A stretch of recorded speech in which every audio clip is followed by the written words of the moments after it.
Cinema dream എനിക്ക് ഉണ്ടായിട്ട് ഞാൻ സിനിമയിൽ വന്ന ആളല്ല. അല്ല. ഓക്കെ. ഞാൻ പ്രതീക്ഷിക്കാതെ ഒരു മൂവി ക്യാമറ മുമ്പിൽ ആക്ട് ചെയ്യേണ്ട ആവശ്യമുണ്ട്.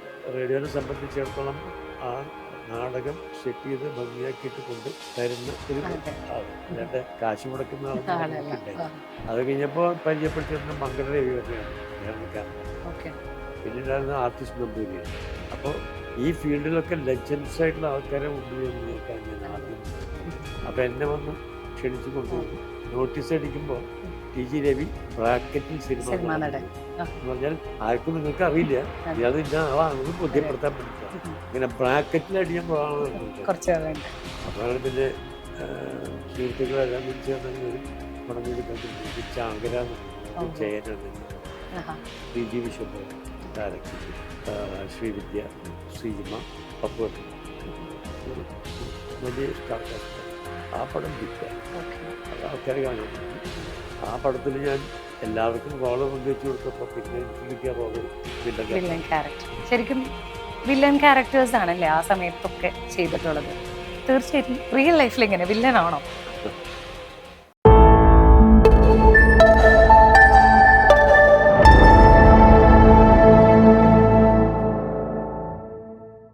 Welcome to story show. Story സോയിൽ ഇന്ന് എന്നോടൊപ്പം ഉള്ളത് മലയാള സിനിമയുടെ ലെജൻഡ് ഹിസ്റ്ററിയിൽ ഒരു പേരുണ്ട്. That is T G Ravi. നമസ്കാരം sir, welcome to the show. നമസ്കാരം സർ, ഇത്രയും സിനിമകൾ ചെയ്ത് ഇന്ന് ഞങ്ങളുടെ മനസ്സിലൊക്കെ സാറുണ്ട്. ഇന്ന് ഈ തൃശ്ശൂരത്തെ വീട്ടിലിരിക്കുമ്പോൾ എന്താ ഇപ്പൊ തോന്നുന്നത്? തൃശ്ശൂരത്തെ വീട്ടിലിരിക്കുമ്പോൾ അല്ലേ, എവിടെ ഇരിക്കുമ്പോഴും എൻ്റെ തോന്നല് ഓരോ സമയം ഓരോ പല തോന്നലല്ലേ. അതെ. ഇപ്പൊ തോന്നലുള്ള തോന്നൽ എന്താ വെച്ചാൽ നിങ്ങളെപ്പോലെ പുതിയ ആൾക്കാർ വന്നിരിക്കുന്നു, അതെ. നിങ്ങളെ കണ്ട് സംസാരിക്കാൻ ഒരു സൗകര്യം കിട്ടിയെന്നുള്ള സന്തോഷം അത്രയുണ്ട്. ശരിക്കും ഞങ്ങൾ ഒരു ബ്ലെസ്ഡ് ആയ മൊമെന്റിലാണ് ഇപ്പൊ നിൽക്കുന്നത്. കാരണം സാറിനെ പോലെ ഒരു ലെജൻഡിന്റെ അടുത്ത് വന്ന് കുറച്ച് വർത്താനൊക്കെ പറയാൻ പറ്റുക പറഞ്ഞു കഴിഞ്ഞാൽ അത് ചെറിയൊരു കാര്യമല്ലല്ലോ. അറിയില്ല, അതൊക്കെ നിങ്ങളുടെ ഫീലിംഗ് എങ്ങനെയാണ്? ഞങ്ങൾ സാറിന്റെ അടുത്ത് പിന്നെ ഒന്നും പറഞ്ഞു ജയിക്കാൻ പറ്റില്ല. സാർ എപ്പോഴായിരുന്നു സിനിമ എന്ന് പറയുന്ന ആ ഒരു ഡ്രീം സാറിന് എപ്പോഴാണ് ഉണ്ടായത്? സിനിമ ഡ്രീം എനിക്ക് ഉണ്ടായിട്ട് ഞാൻ സിനിമയിൽ വന്ന ആളല്ല. അല്ല. ഓക്കെ. ഞാൻ പ്രതീക്ഷിക്കാതെ ഒരു മൂവി ക്യാമറ മുമ്പിൽ ആക്ട് ചെയ്യേണ്ട ആവശ്യമുണ്ട്. അത് CMI ഫാദേഴ്സ് എടുത്തൊരു ഷോർട്ട് മൂവി ഉണ്ട്, ഗുഡ് സമാരിറ്റൻ എന്നതിൻ്റെ പേര്, നല്ല ശമരിയക്കാരൻ. അപ്പോൾ അതിൻ്റെ അകത്തൊരു 15 മിനിറ്റ് ആകും. പിന്നീട് അത് ഒരു മറ്റേ പല പള്ളികളിലും കൊണ്ട് കാണിക്കുകയൊക്കെ ചെയ്തു, തീർത്ഥം എന്നുള്ള പേര്. അതങ്ങനെ അവസാനിച്ചു പോയി. പിന്നെ സിനിമയെക്കുറിച്ച് എനിക്ക് വലിയൊരു ഡ്രീമൊന്നും ഉണ്ടായിരുന്നില്ല സിനിമയിൽ. കാരണം വെച്ചാൽ എനിക്ക് എത്തിപ്പിടിക്കാൻ പറ്റുന്നൊരു മേഖലയാണ് സിനിമ എന്നുള്ളത് എനിക്ക് അന്ന് തോന്നിയിട്ടില്ല. ഇന്ന് നിങ്ങൾക്ക് ഇഷ്ടം പോലെ സന്ദർഭങ്ങളുണ്ട് സിനിമയിലേക്ക് തോന്നാനുള്ള സന്ദർഭങ്ങൾ തരണം. കാരണം നമുക്ക് എത്തിപ്പിടിക്കാൻ കഴിയുന്ന ഒരു അവസ്ഥയിലല്ല അന്ന് സിനിമ ഈ എന്നെപ്പോലുള്ള ആൾക്കാരെ സംബന്ധിച്ചത്. ഞാൻ സാധാരണ ചെറിയ കുറച്ച് നാടകങ്ങളൊക്കെ നടക്കുന്ന ഒരാളെന്നല്ലാതെ നാടകം അഭിനയിച്ച് അതിൽ എല്ലാവരും ഒരു അപ്രിസിയേഷൻ കിട്ടണം എന്നുള്ളൊരു മോഹമുള്ളൊരു വ്യക്തി എന്നുള്ളതല്ലാതെ സിനിമയിൽ ഒരു കാലത്തും ഞാൻ എത്തിപ്പെടുന്നുള്ള ധാരണ എനിക്കുണ്ടായിരുന്നില്ല. കാരണം അതെൻ്റെ റീച്ചിലുള്ള സാധനം ആയിരുന്നില്ല. അങ്ങനെ ഞാൻ അവിടുന്ന് തൃശ്ശൂർ എഞ്ചിനീയറിംഗ് കോളേജിൽ പഠിക്കുന്ന കാലത്താണ് ഞാനിങ്ങനെ എഞ്ചിനീയറിംഗ് കോളേജിൻ്റെ അടുത്ത് ഈ ഓൾ ഇന്ത്യ റേഡിയോൻ്റെ ഒരു ഓഫീസുണ്ട്. അപ്പോൾ ആ ഓഫീസിൽ നിന്ന് പോയിട്ട് എൻ്റെ ശബ്ദം ഒന്ന് റേഡിയോയിൽ കേൾക്കണമെന്നില്ല. അപ്പം ആ റേഡിയോൻ്റെ ഓഫീസ് അവിടെ ഉള്ളതുകൊണ്ടാണ് അങ്ങനെ തോന്നൽ വന്നത്. അതും തൃശ്ശൂർ എഞ്ചിനീയറിംഗ് കോളേജ് തൊട്ടടുത്തായതുകൊണ്ട് ഹോസ്റ്റലിൽ താമസിക്കുന്നത്, ക്ലാസ്സൊക്കെ വിട്ട് കഴിഞ്ഞ് കഴിഞ്ഞാൽ അപ്പോൾ അതൊക്കെ ഒന്ന് കറങ്ങാൻ നിൽക്കുന്ന നേരത്ത് ഇവിടെ കയറി ഒന്ന് ചോദിച്ച് ഞാനിങ്ങനെ ശബ്ദം ഒന്ന് റേഡിയോയിൽ വരാൻ എന്താ വഴി എന്ന് വെച്ചിട്ടുണ്ട്. അവിടെ റെക്കോർഡിംഗ് ഇല്ല, ബ്രോഡ്കാസ്റ്റിംഗ് മാത്രമേ അന്നുണ്ടായിരുന്നു. പിന്നീട് മാറിയിട്ടു. അപ്പം അന്ന് തൃശ്ശൂർക്ക് വേണ്ടിയിട്ടുള്ള റെക്കോർഡിങ്സ് മുഴുവൻ നടക്കുന്നത് കാലിക്കറ്റാണ്. അപ്പം പിന്നെ ഞാൻ ഏതായാലും മോഹിച്ചു പോയതാണല്ലോ. എൻ്റെ സ്വഭാവം എന്താ വെച്ചാൽ ചെയ്യണം തോന്നിക്കഴിഞ്ഞാൽ പിന്നെ അതിൻ്റെ പറയാൻ നടക്കും. സോ അതുകൊണ്ട് ഞാനങ്ങനെ കാലിക്കറ്റ് പോയി അവരെ കണ്ടു കഴിഞ്ഞപ്പം ഒരു മറ്റേ വോയിസ് ടെസ്റ്റ് എടുത്തു. അതിൽ എന്നെ സെലക്ട് ചെയ്തു. പിന്നീട് വരുന്ന ചില നാടകങ്ങൾക്ക് എന്നെ വിളിക്കാറുണ്ട് കോളേജിൽ പഠിച്ചുകൊണ്ടിരിക്കുമ്പോൾ. അപ്പോൾ ആ നാടകത്തിൽ വിളിച്ചുകൊണ്ടിരിക്കുമ്പം ആ നാടകത്തിൻ്റെ പ്രൊഡ്യൂസറായിട്ട് വരിക. പ്രൊഡ്യൂസർ എന്ന് പറഞ്ഞു കഴിഞ്ഞാൽ മറ്റേ റേഡിയോനെ സംബന്ധിച്ചിടത്തോളം ആ നാടകം സെറ്റ് ചെയ്ത് ഭംഗിയാക്കിയിട്ട് കൊണ്ട് തരുന്ന ഒരു അതെ. ആള്, അല്ലാണ്ട് കാശ് മുടക്കുന്ന ആളെന്ന് ആളല്ല. നോക്കിണ്ടായിരുന്നില്ല. അത് തിക്കൊടിയനാണ്. ഓക്കെ. അപ്പോൾ തിക്കൊടിയേട്ടനായിട്ട് ഞാൻ പരിചയപ്പെടുന്നത് അങ്ങനെയാണ്. പിന്നീട് പല നാടകങ്ങളിലും അദ്ദേഹം എന്നെ അവരെന്നെ വിളിക്കാറുണ്ട്, തിക്കൊടിയേട്ടനെ പരിചയപ്പെടാറുണ്ട്. ആ കാലഘട്ടമൊക്കെ കഴിഞ്ഞ് പിന്നെ ഇടയ്ക്ക് പിന്നെയും എൻ്റെ കോഴ്സൊക്കെ കഴിഞ്ഞ് പിന്നെ എൻ്റെ സ്വന്തം ചില പരിപാടികളൊക്കെ ചെയ്തുകൊണ്ടിരിക്കുമ്പോഴാണ് തിക്കൊടിയേട്ടൻ ഒരു സിനിമ വിളിക്കുകയാണ്, നിനക്ക് സിനിമയിൽ അഭിനയിക്കണമെന്ന് ചോദിച്ചു. അപ്പം ഞാൻ ആദ്യം വിചാരിച്ചു എന്നെ ഒരു കളിയാക്കാൻ വേണ്ടി എൻ്റെ സുഹൃത്തുക്കളാരും വിളിക്കുകയായിരിക്കും എന്ന് വെച്ച് വേല മനസ്സിലാക്കിയിട്ട് അവനെ നീ ആരാന്ന് ചോദിച്ചു. അത് ഞാൻ എന്തുകൊണ്ടാണ് അത് ചോദിച്ചതെന്നുള്ളത് അദ്ദേഹത്തിന് മനസ്സിലായിട്ടുണ്ട്. അദ്ദേഹം അന്നത്തെ തന്നെ വലിയ ലെജൻഡായിട്ടുള്ള ഒരു വ്യക്തിയാണ്. അപ്പം ഞാൻ പറഞ്ഞല്ല, ഞാൻ സംശയിച്ചേക്കെന്ന് പറഞ്ഞു, ഇടാ ഞാൻ തിക്കൊടിയെന്ന് തന്നെയാണ്. അപ്പം ശബ്ദമൊക്കെ ആലോചിച്ചപ്പോൾ ശരിയാന്ന് തോന്നി. ഞാൻ പറഞ്ഞു വേണമെന്ന് പറഞ്ഞു. നാളെ കാലത്ത് കൊയിലാണ്ടിക്ക് പോയോ, അഡ്രസ്സ് പറഞ്ഞുതരാമെന്ന് തോന്നി. അഡ്രസ്സൊക്കെ പറഞ്ഞു എഴുതിയെടുത്തു. പിറ്റേ ദിവസം കൊയിലാണ്ടി ചെന്നു. അവിടെ ചെന്ന് കഴിഞ്ഞപ്പോൾ എന്നെ കൊണ്ട് ജി അരവിന്ദനെ പരിചയപ്പെടുത്തി. ഉത്തരായനം എന്ന് പറഞ്ഞ സിനിമ. അത് കഴിഞ്ഞപ്പോൾ പരിചയപ്പെടുത്തി തന്ന മങ്കട രവിവർമ്മയാണ്, അദ്ദേഹമാണ് ക്യാമറ. പിന്നീടായിരുന്ന ആർട്ടിസ്റ്റ് നമ്പൂരിയാണ്. അപ്പോൾ ഈ ഫീൽഡിലൊക്കെ ലെജൻസ് ആയിട്ടുള്ള ആൾക്കാരെ മുമ്പിൽ നിന്ന് നോക്കാൻ ഞാൻ ആദ്യം നിൽക്കുന്നത്. അപ്പം എൻ്റെ അന്ന് തുടങ്ങിയ ഭയം എന്താ വെച്ചാൽ ഇതിനെ അഭിനയിച്ച് കാണിക്കാൻ പറ്റും. അപ്പോൾ എന്നെ സംബന്ധിച്ച് ഈ അഭിനയിക്കാൻ ബുദ്ധിമുട്ടില്ല, പക്ഷേ ഈ 3 പേരെ നമ്മൾ കണ്ടിട്ട് പോലും ഇല്ലാത്ത ഒരുപാട് ആരാധനയുള്ള അത്രയും വലിയ ആൾക്കാരുടെ ക്യാമറാമാൻ്റെ ഒക്കെ മുമ്പിൽ നിന്ന് ഞാൻ അഭിനയിക്കാൻ ചെറിയ ഭയം എൻ്റെ മനസ്സിൽ തോന്നി. പക്ഷെ അവരെന്നോട് അഭിനയിക്കാൻ പറഞ്ഞില്ല, ഒന്നും ചോദിച്ചില്ല, ഒന്നും പറഞ്ഞില്ല. ഉച്ചയായപ്പോൾ പറഞ്ഞു ഊണഴിക്കാൻ പോകാന്ന് പറഞ്ഞു. ഊണഴിക്കാൻ പോയി. അങ്ങനെയാണ് തുടങ്ങിയത്. അങ്ങനെയാണ് ഞാൻ ആദ്യത്തെ ക്യാരക്ടർ ചെയ്തത്. ആ ക്യാരക്ടർ ചെയ്തു കഴിഞ്ഞപ്പോൾ എൻ്റെ തോന്നൽ എന്താണെന്ന് വെച്ചാൽ നസീർ സാറിൻ്റെ പിന്നാലെയൊക്കെ ആൾക്കാർ കൂടുതലേ ഈ സിനിമ ഇറങ്ങിക്കഴിഞ്ഞു. അതുപോലെയൊക്കെ എൻ്റെ പുറകെയും ആൾക്കാർ വരുമല്ലോ. കാരണം നമുക്ക് എങ്ങനെയായാലും നമുക്ക് പ്രസിദ്ധി ഉണ്ടാവണം, നന്നായിട്ട് വെച്ചാൽ എനിക്ക് കിട്ടിയ ഒരു റോൾ ഞാൻ നന്നായി ചെയ്തു തോന്നിയിരിക്കുന്നു. അപ്പം അതൊക്കെ എൻ്റെ ലൈഫിലൊരു അടുത്ത ഒരു സിനിമയ്ക്ക് വേണ്ടിയിട്ടുള്ള ആൾക്കാർ വിളിക്കുമെന്നുള്ളൊരു ധാരണ എൻ്റെ മനസ്സിലുണ്ടായിരുന്നു.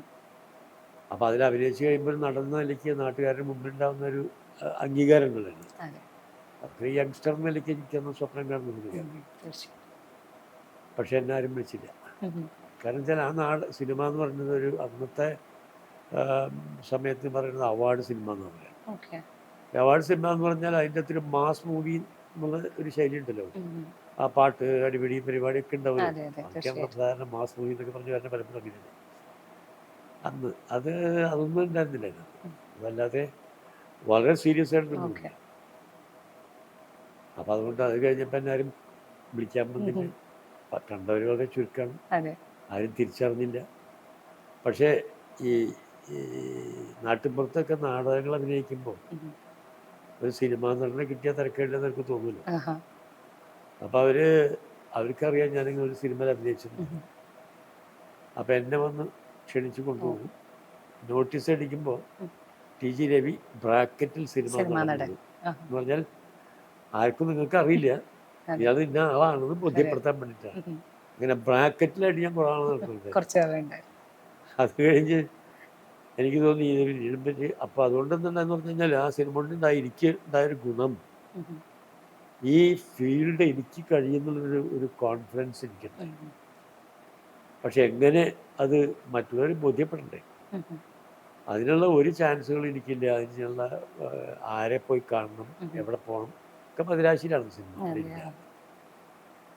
സിനിമയായിട്ട് ഒരു ബന്ധം എനിക്കില്ല. ആകെ ഈ ഒരു സിനിമയിൽ അഭിനയിച്ച അതും അവരാരും ഒരു സാധാരണ സിനിമയായിട്ട് ബന്ധപ്പെട്ടുള്ള ആൾക്കാരായിരുന്നില്ല. ജി അരവിന്ദനൊക്കെ ഒഴിച്ചായിരുന്നു. അപ്പം എന്നെ മോഹം പൂവണിയുള്ള വഴികളൊന്നും ഇല്ലാതെ ആയപ്പോൾ അന്ന് ഞാനൊരു ചെറിയ ഇൻഡസ്ട്രിയൊക്കെ ഉണ്ട്. അപ്പോൾ ഒരു സിനിമ എടുക്കാൻ തീരുമാനിച്ചു. അങ്ങനെയാണ് പാദസരം എന്ന് പറഞ്ഞ സിനിമ എടുത്തത്. പാദസരം ബ്ലാക്ക് ആൻഡ് വൈറ്റ് ആയിരുന്നു, പക്ഷെ എന്നാലും നല്ല മൂവിയാണ്. മറ്റേ പി ജെ ആൻ്റണിയാണ് മെയിൻ ക്യാരക്ടർ. കൊട്ടാരക്കര ശ്രീധരൻ അന്നത്തെ ലെജൻസ് ആയിട്ടുള്ള ആൾക്കാരാണ്. അവരും കൂടെ അഭിനയിക്കാവുന്ന മോഹം കൂടെ എൻ്റെ മനസ്സിലുണ്ട്. അപ്പം അങ്ങനെ ആ സിനിമ എടുത്തു. പക്ഷേ അത് റിലീസ് ചെയ്തപ്പോൾ എം ടി വാസുദേവൻ നായരുടെ ബന്ധനം എന്ന് പറഞ്ഞ സിനിമയ്ക്ക് ഓപ്പോസിഷനാണ് കൊണ്ടിട്ടത്. അതോടെ പടം പൊട്ടി, ഓഹോ. കാണാൻ ആരും ഉണ്ടായില്ല. ഉം. രണ്ടാമത്തെ ദിവസം ഒക്കെ പടം ഔട്ട്. ഓഹോ. അപ്പം പിന്നെ വാശിയായി. ഉം. അപ്പോൾ ഒരു പടം എടുത്തു. ആഹാ. അത് ചുവന്ന ചോര, ഉം. അത് കളറാണ്. ഓക്കെ. മാറ്റം വന്നു. ഉം. അപ്പോൾ കുറച്ച് ഗ്യാപ്പ് ഉണ്ടായിരുന്നു എനിക്ക് അതെ. എന്നർത്ഥം. അതാണ് ഞാൻ പറഞ്ഞത്, ഈ ബ്ലാക്ക് ആൻഡ് വൈറ്റ് നിന്ന് കളറിലേക്ക് വന്നൊരു കളറിലേക്ക് ഗ്യാപ്പ് ഉണ്ടായിരുന്നു. അത് ഞാൻ പറയാം, ഇങ്ങനെ ഈ ഹോട്ടലിലെ കുട്ടികൾ എന്നെ കണ്ട തിരിച്ചറിയാൻ തുടങ്ങി. ആ, പഴയ ഓക്കെ. ഹോട്ടലുകളിൽ ഓക്കെ. ഈ ഹോട്ടലിലെ കുട്ടികൾ തിരിച്ചറിയാൻ തുടങ്ങി എന്ന് പറഞ്ഞ കാരണം എന്താ വെച്ചാൽ, അന്നത്തെ ഈ സാധാരണ ഹോട്ടലുകളിലൊക്കെ ഇടയ്ക്കൊക്കെ പോകുമ്പോൾ കയറുന്ന ഹോട്ടലുകളൊക്കെ ഉം. ഏറ്റവും ആദ്യം എണീക്കേണ്ടത് ഈ ഹോട്ടൽ ബോയ്സാണ്, ഈ ഓക്കെ. ക്ലീനിങ് ഒക്കെ ചെയ്യുന്ന ആൾക്കാർ. ഓ. ഏറ്റവും അവസാനം കിടക്കുന്നതും അവരായിരിക്കും. അവരാണ്. കാരണം ഓ. എല്ലാം കഴിഞ്ഞ് പൂട്ടുന്നതിന് മുമ്പ് ക്ലീൻ ഉം. ചെയ്തിട്ടാണ് കിടക്കുക. അത് കഴിഞ്ഞാൽ കിടക്കാനൊന്നും ഇവർക്ക് വലിയ സൗകര്യങ്ങളുള്ള സ്ഥലം ഉണ്ടാവില്ല. അതെ. ഓ. ഇപ്പം ഇവിടെ ഒരു കൊതുക് പറഞ്ഞില്ല, അതുമാതിരി ഇഷ്ടംപോലെ കൊതുകുള്ള സ്ഥലത്താണ് ചെന്ന് അതെ. കിടക്കുക. ഓ. കൊതുക് കടിച്ച് ഉറക്കം വരാതെ കിടന്ന് കളിക്കേണ്ടി വരും. ഉം. അപ്പോൾ അവരെന്ത് ചെയ്യുന്ന പറഞ്ഞാൽ മിക്കവാറും എല്ലാ ദിവസവും സിനിമയ്ക്ക് സെക്കൻഡ് ഷോ സിനിമയ്ക്ക് പോകും. അതെ. അത് കഴിഞ്ഞ് തിരിച്ചു. അപ്പോൾ അവർ കാണാത്ത സിനിമകൾ ഉണ്ടാവില്ല. ഓക്കെ.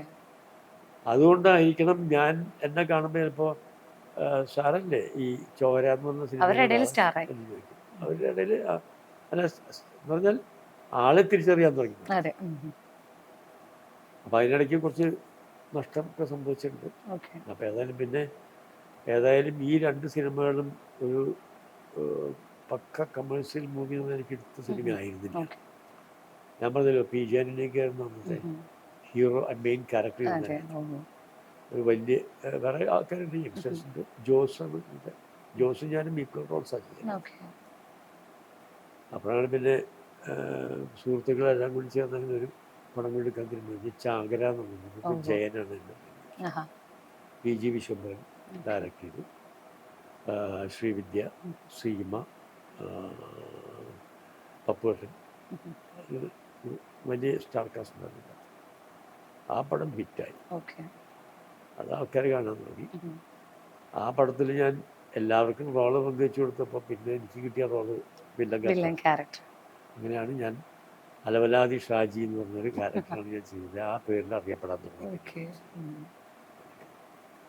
അങ്ങനെയാണ് സിനിമയിലേക്കുള്ള സ്റ്റാർട്ടിങ്. ശരിക്കും വില്ലൻ ക്യാരക്ടേഴ്സ് ആണല്ലേ ആ സമയത്തൊക്കെ ചെയ്തിട്ടുള്ളത്. തീർച്ചയായിട്ടും റിയൽ ലൈഫിൽ എങ്ങനെയാണ്? വില്ലനാണോ? റിയൽ ലൈഫിൽ എങ്ങനെ വില്ലനാണോ? ഇതെന്നോട് പണ്ട് പാലക്കാട് വെച്ചിട്ട് ഒരു ഈ അങ്ങോട്ടും ഇങ്ങോട്ടും ചോദ്യം ചോദിക്കുന്ന ഒരു പരിപാടി ഉണ്ടായിരുന്നു. കുറേ ലയൺസ് ക്ലബിൻ്റെ ഒരു വലിയ ആൾക്കാരൊക്കെയാണ്. അപ്പോൾ അവരെന്നോട് ചോദ്യം ചോദിച്ചു, ഇതേ ചോദ്യം ചോദിച്ചാണ്. ഞാനതിന് പറഞ്ഞ ആൻസർ അന്ന് പറഞ്ഞ ആൻസർ എനിക്കിപ്പോഴും ഓർമ്മയില്ല. ഞാൻ പറഞ്ഞതെന്ന് വെച്ചാൽ എനിക്ക് എന്നെ ഇമിറ്റേറ്റ് ചെയ്യാൻ ബുദ്ധിമുട്ടാണ്. കാരണം എൻ്റെ മാനറിസംസ് എന്താണെന്ന് എനിക്കറിയില്ല, തീർച്ചയായിട്ടും മറ്റൊരാൾക്ക് അറിയാം. അത് പണ്ട് ഞാൻ കേട്ടിട്ടുണ്ട്, ഈ ഇംഗ്ലീഷിൽ ഈ കോമഡിയൊക്കെ ചെയ്യുന്ന ചില നടന്മാർ,